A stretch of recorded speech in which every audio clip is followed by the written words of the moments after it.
Welcome to JMS. इस video के अंदर हम डिस्कस करने वाले हैं जो 9th क्लास के मैटर इन आवर सराउंडिंग के लास्ट दो टॉपिक है कि जो इवेपोरेशन है वो कूलिंग का कॉज कैसे करती है। फॉर एग्जांपल कभी कभी हम हमारे हैंड पे पुट कर लेते हैं पेट्रोल या फिर अल्कोहल, दोनों चीज़ों में से कोई भी चीज़ हम अपनी हथेली पे पुट कर लेते हैं। हथेली पे रखने के बाद उनके अंदर जब इवेपोरेशन होता है तो यहाँ पे हमें कूल फील होता है। वाई दिस हैपन, ये क्यों हुआ, ऐसा किस केस के कारण होगा, इसके अंदर ये आ जाएगा। जब हम अपने हैंड पे पेट्रोल या सैनिटाइजर वगैरह या अल्कोहल बेस्ड सैनिटाइजर जो भी हम रखते हैं तो वो क्या होता है, जो एनर्जी लेता है एनवायरमेंट से। एनर्जी कहां से लेगा? एनवायरमेंट से। एनर्जी गेट कर लेगा एनवायरमेंट से। एंड देन हीटिंग एनर्जी कहां से लेगा? हैंड से। दोनों तरफ से एनर्जी ले रहा है और जब वो बॉइलिंग पॉइंट तक पहुंच गया मतलब वो इवेपोरेशन हो जाएगा। ठीक है, एनर्जी दोनों तरफ से ली और वो इवेपोरेशन हो गया। अब यहाँ पे इतने सरफेस को एनर्जी नहीं मिली तो इतने ही सरफेस पे हम कूल फील करेंगे क्योंकि यहाँ का टेम्परेचर कैसा हो जाएगा? बिल्कुल कूल हो जाएगा, क्योंकि जितनी हीटिंग एनर्जी थी वो किसने यूज कर ली? पेट्रोल या अल्कोहल ने यूज कर ली। तो ये हमें कूलिंग सरफेस देते हैं। ऐसा ही कुछ केस है इवेपोरेशन में क्या क्या होता है। ठीक है, तो इवेपोरेशन का हम यही डिस्कस करेंगे यहाँ पे।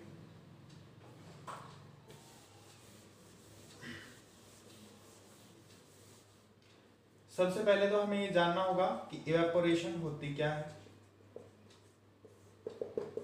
What is evaporation?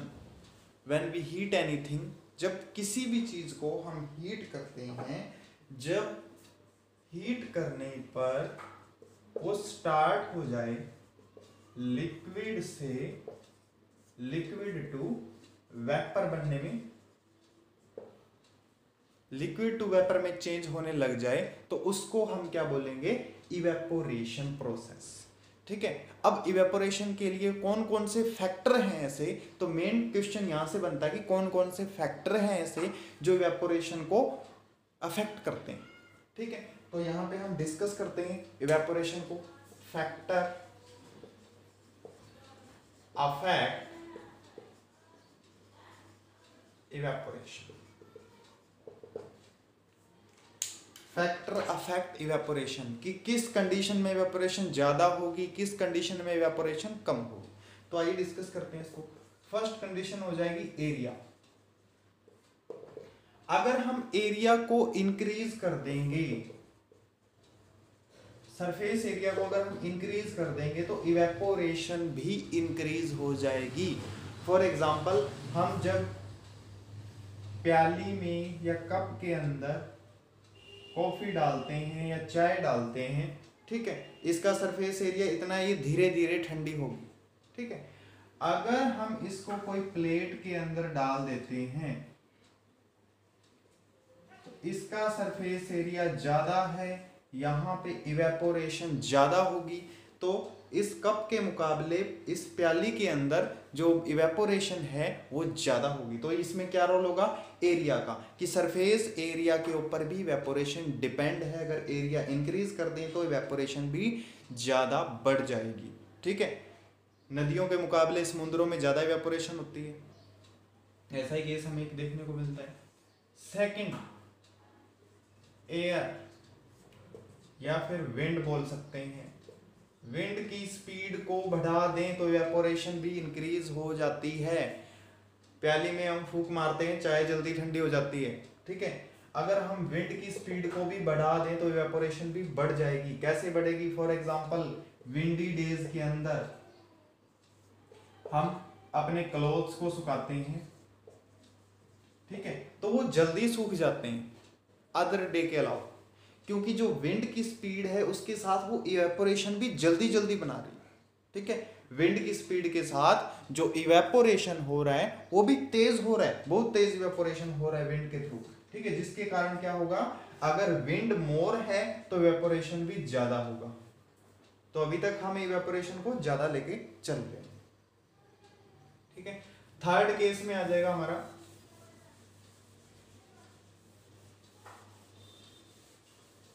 Temperature.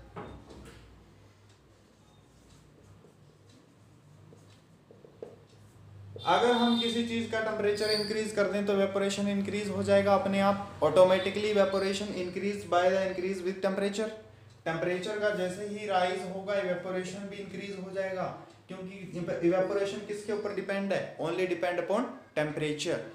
Evaporation temperature के ऊपर ही डिपेंड रहेगा। सो अगर हम टेम्परेचर को इंक्रीज कर देते हैं तो इवेपोरेशन भी इंक्रीज हो जाता है। कैसे होगा, फॉर एग्जाम्पल अगर 99 डिग्री सेल्सियस है वाटर का टेम्परेचर, तो यहाँ पे तो वेपोरेशन नहीं होगा। जैसे ही मैं इंक्रीज करता हूँ 100 कर देता हूँ तो वेपोरेशन स्टार्ट हो जाता है, और इसको कम करूंगा तो वेपोरेशन लेस हो जाएगा, और ज्यादा करूंगा तो वेपोरेशन मोर होगा, मतलब पूरा वाटर ही वेपर में चेंज हो जाएगा। तो ये किसके ऊपर डिपेंड होगा, ओनली टेम्परेचर के ऊपर। इस कंडीशन में टेम्परेचर ही है जो इवेपोरेशन करवा रहा है डायरेक्टली एंड इनडायरेक्टली, ठीक है। टेम्परेचर है तभी इवेपोरेशन हो रही है। एरिया इंक्रीज करने पे इवेपोरेशन इंक्रीज तो होती है, पर नीचे टेम्परेचर भी, हीटिंग भी होनी चाहिए, ठीक है। विंड की स्पीड में भी हीटिंग होनी चाहिए तभी इवेपोरेशन होती है। सो फोर्थ केस होगा हमारा ह्यूमिडिटी।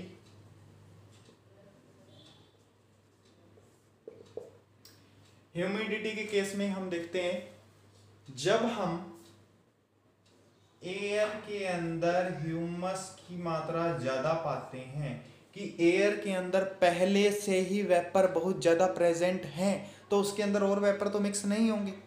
इतने वेपर हैं कि उसके अंदर और वेपर मिक्स नहीं हो सकते, तो इवेपोरेशन नहीं होगी। इवेपोरेशन होगी ही नहीं। क्यों नहीं होगी, क्योंकि वहां पे पहले ही वेपर कंडीशन ज्यादा है, एयर के अंदर उमस ज्यादा है, तो वहां पे इवेपोरेशन नहीं होगी। तो अगर ह्यूमिडिटी लेस है तो इवेपोरेशन मोर हो जाएगी। ह्यूमिडिटी लेस है, अगर एयर के अंदर वेपर कम है तो वेपर ज्यादा बनेंगे, एयर के अंदर वेपर ज्यादा है तो वेपर कम बनेंगे। ह्यूमिडिटी अगर हाई है या मोर है, ठीक है, तो इवेपोरेशन कैसी होगी, लेस होगी। देन इवेपोरेशन लेस होगी। तो ह्यूमिडिटी के ऊपर ये इनडायरेक्टली डिपेंड इनवर्सली डिपेंड होगा। डायरेक्टली प्रोपोर्शनल बाकी सबके टेम्परेचर के डायरेक्टली प्रोपोर्शनल, एरिया के डायरेक्टली प्रोपोर्शनल होगा, ठीक है, विंड के डायरेक्टली प्रोपोर्शनल होगा, एंड इसके इनवर्सली प्रोपोर्शनल होगा 1/ह्यूमिडिटी बोल सकते हैं। अगर ह्यूमिडिटी को ज्यादा करेंगे तो ये कम हो जाएगा, अगर ह्यूमिडिटी कम होगी तो वो ज्यादा बढ़ जाएगी इवेपोरेशन, ठीक है। तो इस केस के अंदर ये चार हमारे जो टेम्परेचर, ह्यूमिडिटी, एयर, विंड की स्पीड जो भी है, तो इनके ऊपर से हमारे पास क्वेश्चन आता है 3 से 4 नंबर में बन के आ जाता है क्वेश्चन कि कौन कौन से फैक्टर हैं जो हमारे इवेपोरेशन कंडीशन को अफेक्ट करते हैं। तो इनके बारे में हमें ये डिस्कस करना है, तो इसको हम आराम से बता सकते हैं इस तरीके से। अब नेक्स्ट में आता है जहां से 2-2 नंबर के आपके क्वेश्चन बनने के चांसेस रहते हैं। एक क्वेश्चन यहां से बन जाता है, why we wear cotton clothes in summer. Summer में हम कॉटन क्लोथ्स क्यों पहनते हैं, what is the reason behind it. अब हमने इतना पढ़ा कि जब इवेपोरेशन होती है तो क्या देता है वो, कूलिंग। इवेपोरेशन होती है तो कूलिंग, इवेपोरेशन हुई तभी तो चाय ठंडी हुई, ठीक है। इवेपोरेशन के बाद कोई चीज क्या हो जाती है, कूल हो जाती है। तो इसके अंदर यही होगा, जब हम कॉटन क्लोथ्स पहनते हैं उसके अंदर से जब हमारी बॉडी स्वेटिंग करती है तो कॉटन क्लोथ्स क्या कर लेते हैं, उसको एब्जॉर्ब कर लेते हैं, कॉटन क्लोथ्स क्या कर लेते हैं, उसको एब्जॉर्ब कर लेते हैं, और एब्जॉर्ब करने के बाद वो क्या हो गया, वेट हो गया। वेट होने के बाद उसके अंदर से इवेपोरेशन होगा। नाउ जब इवेपोरेशन होगा तो क्या होगा, कूलिंग, हमें ठंडा ठंडा फील होता है, ठीक है।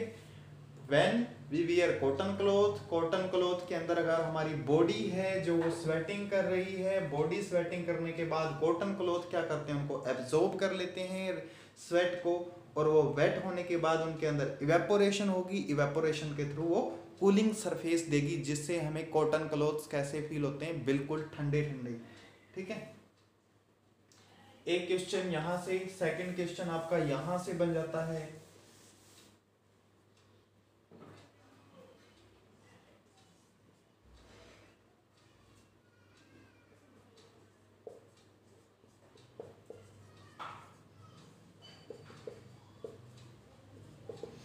पोर्ट के अंदर वाटर कूल रहता है, वाई, इसका रीजन, ठीक है।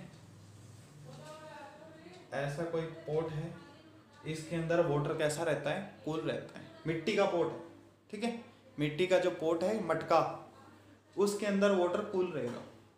क्यों रहेगा, जब इसके अंदर वाटर, जब ये बनता है ना, तो इसके अंदर पोर्स पोर्स होते हैं दीवारों के अंदर, यहाँ पर, ठीक है, पूरे में पोर्स पोर्स, छोटे छोटे पोर्स होते हैं जो हमें नेकेड आई से नजर भी नहीं आते। तो इसके अंदर जब पानी भरा जाता है तो इन पोर्स के अंदर से पानी बाहर आता है, लगभग लगातार कंटिन्यूसली, धीरे धीरे रिसता हुआ, ठीक है, जिसको हम परकोलेशन भी बोल देते हैं।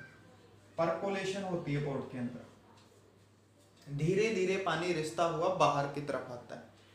अब जो पानी इसके बाहर आएगा, बाहर का टेम्परेचर कैसा है, हाई, टेम्परेचर कैसा है बाहर का, हाई। यहां पे जो पानी आया वो क्या हो जाएगा, इवेपोरेट, वो पानी क्या हो जाएगा, इवेपोरेशन का कॉज होगा वहां पे, वो वाटर यहां से इवेपोरेट हो गया।